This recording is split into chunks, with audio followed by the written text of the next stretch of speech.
T'avais tout ce qui se faisait sur le protocole HTTP 1 de base, qui courait encore jusqu'à quelques années. Grosso modo, le principe de base, c'est t'envoies une requête, t'attends la réponse, et tu renvoies une requête, et t'attends la réponse, et tu renvoies une requête, et t'attends la réponse. Bon, évidemment, avec 10 000 serveurs, hein, pas un seul. C'est la façon de faire la plus simple pendant pas mal d'années, à part juste avoir des serveurs qui peuvent encaisser, ou justement, ce à quoi sert un proxy comme Cloudflare, hein, typiquement, il voit te passer toutes les requêtes. En plus, il voit que c'est pas très malin, c'est toujours les mêmes IP, donc il bloque les IP au fur et à mesure quand ça commence à faire trop de requêtes d'un coup. Ça, c'est facile, et même des serveurs standards, un coup d'IP table, et puis c'est réglé. Tu peux à peu près le mitiger toi-même. Tout va dépendre le nombre, parce que derrière, il faut quand même pouvoir répondre, mais globalement, ça se passe pas trop mal. Il y a un truc qui est arrivé en revanche il y a quelques années qui s'appelle HTTP2, qui est formidable sur le principe. Le but, c'est de pouvoir multiplexer toutes les connexions, donc et d'avoir beaucoup plus de trafic, de pouvoir répondre beaucoup plus facilement à beaucoup plus de trafic, mais ça amène beaucoup de complexité. Donc grosso modo, tu vas faire une requête, et dans une requête TCP, tu vas pouvoir mettre sans problème une centaine de requêtes HTTP qui vont passer.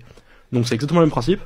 Juste que du coup que pour du HTTP 1, t'as une requête, sauf qu'une requête t'en as beaucoup plus à l'intérieur, t'en as des centaines hein, probablement, et t'attends la réponse, et puis tu recommences, et bon bref, ça reste relativement linéaire. Sauf qu'il se trouve que dans le protocole HTTP2, il y a cet été, il y a une faille qui a été découverte, une faille 0D,